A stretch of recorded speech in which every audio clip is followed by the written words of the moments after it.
Good morning guys. Ayan nakikita nyo yan. Meron tayo mineral na gagawin natin mineral tab.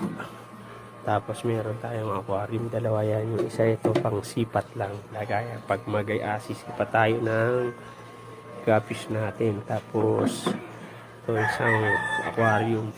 Bigay ng pinsan ko. Tapos ito. May tatlo tayong square tab rito na maliliit na parang andan to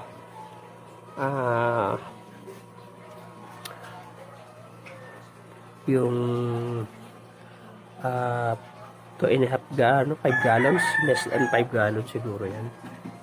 So ang laman nito alam ko parang yung ganito karami 10 liters o 1 gallon na na tab. So actually guys, ito nakikita nyo itong tatlo na to. Dati ang yan may mga butas.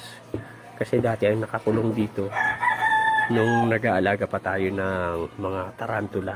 So dito sila dati nakalagay. So nagsawa na tayo tapos naibenta tapos yung iba namatay. So ayan, bakante na siya. So gagawin na lang natin siyang lagayan ng mga guppies natin. So baka pag bili tayo ng medyo mga upgraded konti na guppies, baka dito ko ilagay para ipag-breed. Tsaka dito sa isa na to na dati nakalagay dito hindi ko alam kung goldfish o I think fish, bigay lang kasi ito nung pinsan ko.